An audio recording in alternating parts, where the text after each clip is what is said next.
संसार का प्रत्येक व्यक्ति, चाहे वो अच्छा है या वो अच्छा नहीं है, सारे लोग अपने आप को अच्छा ही बोलते हैं। कौन अच्छा है, कौन बुरा है, कौन अच्छा नहीं है, या तो हम स्वयं जानते हैं या ईश्वर की आत्मा, या यूं कहें ईश्वर जानता है हम कितने अच्छे हैं, हम कितने सच्चे हैं, हम कितने निष्पाप हैं, पवित्र हैं।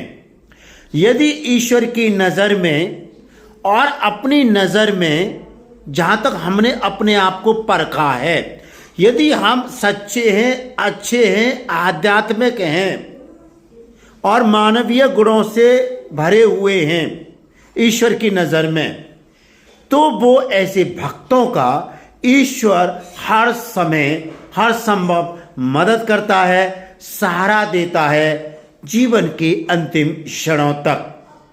चाहे घर में किसी प्रकार की विपत्ति आ जाए, तनाव आए, चिंता आए, बीमारियां आ जाए, ईश्वर ऐसे भक्तों को कभी नहीं छोड़ता।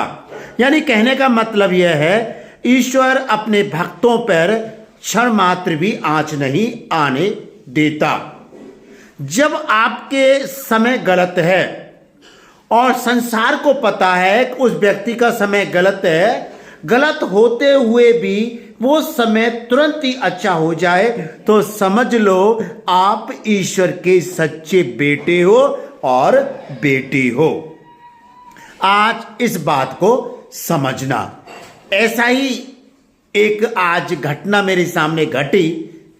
हालांकि आज की घटना क्या घटी, इससे बताने से पहले मैं बताना चाहूंगा, आने वाले समय में आप सब मेरे जीवन की जो घटना है, जो गवाहियां हैं, आप सुनोगे यूट्यूब चैनल पर, फेसबुक पर, इंस्टाग्राम पर और फेसबुक पेज पर।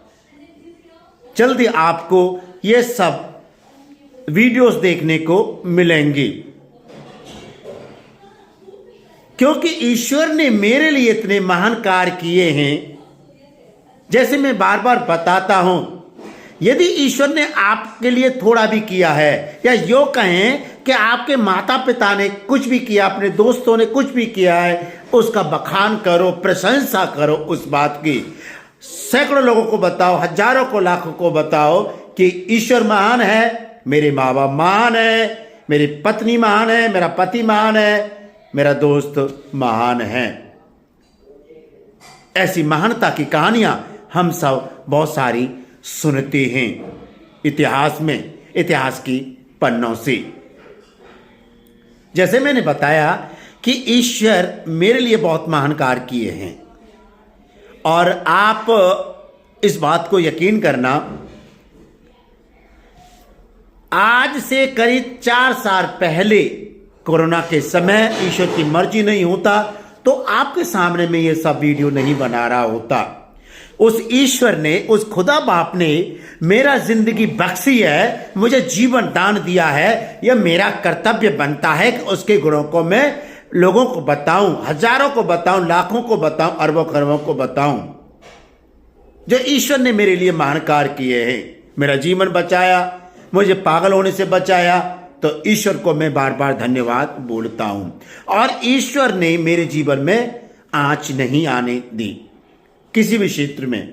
तो आज मुझे करीब 65,000 का नुकसान होने से बच गया।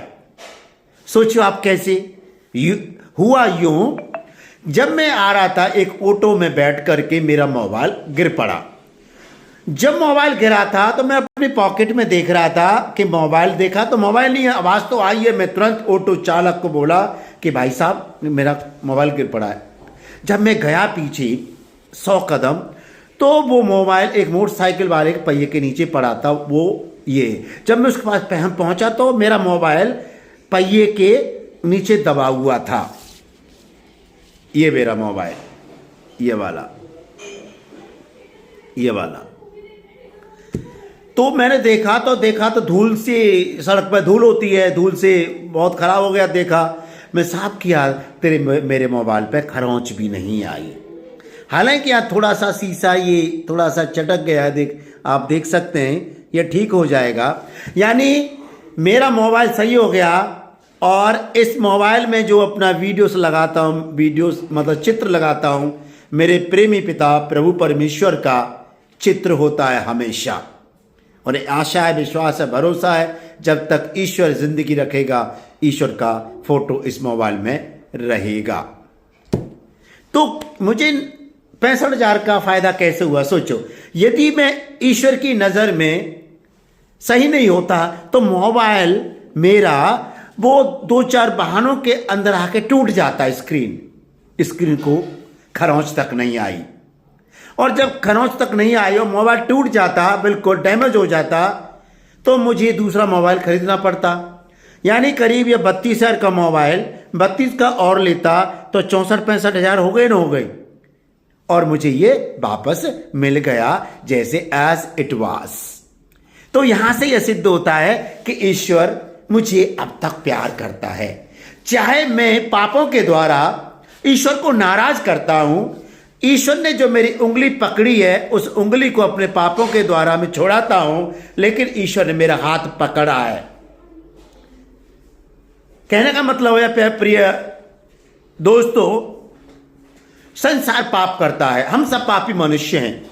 यदि ईश्वर हमारे गुनाहों को, हमारे पापों को देखकर हमें दंड देगा, मार देगा, तो ऐसे कर करके धीरे धीरे तो पूरा संसार ही खाली हो जाएगा। जब ईश्वर ने संसार बनाया, सृष्टि बनाई है, तो सब खाली शून्य हो जाएगा, उसके जय जयकार कौन करेगा?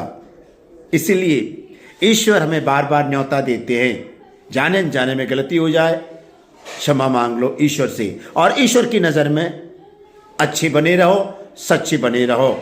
जैसे मैंने वीडियो की शुरुआत में बताया था, सब लोग अपने आप को अच्छा बोलते हैं। इवन जो हत्याएं करते हैं, डाकुओं का जो ग्रुप होता है, वो आपस में भी बोलते हैं हम अच्छे हैं, हम गलत नहीं हैं। तो हर कार्य के लिए ईश्वर को धन्यवाद दो, सारी बरकतों के लिए ईश्वर को धन्यवाद दो, जिससे कि हमारा घर, आपका घर दिन दूना रात चौगुनी उन्नति करता रहे।